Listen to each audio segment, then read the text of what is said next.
సంగారెడ్డి పట్టణంలోని బైపాస్ రోడ్డులో మంజీరా పైప్లైన్ ప్రాంతంలో ఉన్న స్క్రాప్ షాప్ ను వెంటనే తొలగించాలని కోరుతూ కాలనీ వాసులు జిల్లా కలెక్టర్కు ప్రజావాణిలో వినతి పత్రం అందజేశారు.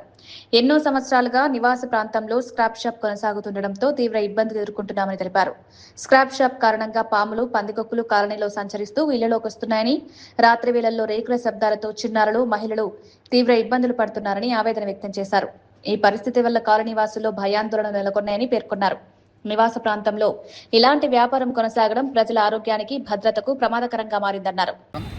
మేము సంగారెడ్డి బాలాజీ నగర్లో నివసిస్తుంటాం. పైప్లైన్ రోడ్ మధ్యలో, పైప్లైన్ రోడ్ మీద ఉంటుంది పక్కన. మేమందరం బాలాజీ నగర్కు దాదాపు 20-30 ఇండ్లకు మాకు చాలా ఇబ్బంది ఏర్పడుతున్నది. అక్కడ స్క్రాప్ దుకాణం పెట్టుకున్నారు. ఇంతకుముందు చిన్నగా పెట్టుకున్నారు. ఎందుకంటే అప్పుడు కొంచెం కదా గరీబానే పన్ను ఉండని అని చెప్పి సపడా ఊపుకున్నాము.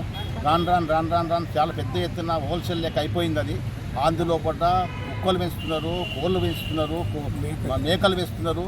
మరి దానివల్ల మాకు అందులో పాములు వస్తున్నాయి. ఆ స్క్రాప్ తినడానికి అందులో మందికి మన ముంగిసలు వస్తున్నాయి. దానికి కుక్కలు కూడా వచ్చి కరుస్తున్నాయి. మళ్ళీ ఇంకోటి ఏంటంటే అవి రేకులు పెద్ద ఎత్తున రేకులు తీసుకొని డీసీఎంలలో పెద్ద హోల్సేల్గా తెచ్చి ఆ కింద వాడేస్తుంటే ఆ సపోర్ట్కు మాత్రం చిన్నపిల్లలు, మా కాలనీలో ఉన్న పిల్లలు, చిన్న పిల్లలు 1 year లోపల ఉన్న పిల్లలు ఉనికి పడుతున్నారు, లేచి ఇబ్బంది ఏడుస్తున్నారు. దవాఖాన తీసుకొని బస్సు పైసలు ఖర్చు అవుతున్నాయి.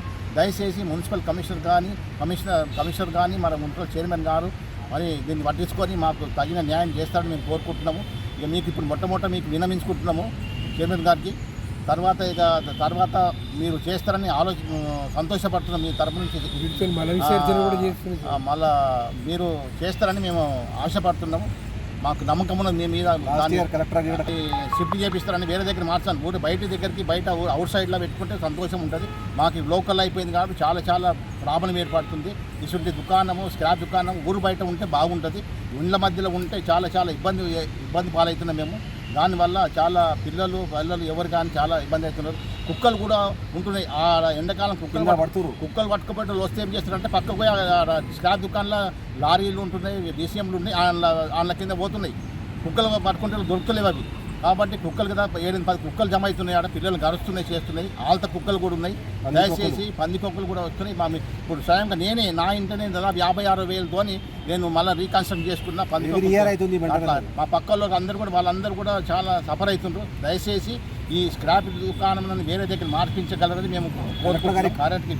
అప్లికేషన్ ఇచ్చినాము, కమిషన్ కూడా ఇచ్చినాము. మరి ఇప్పుడు ఒకసారి ఈ విషయం మీ దగ్గర దాకా పంపమని చెప్పేసి మేము నిర్ణయించుకుంటున్నాం.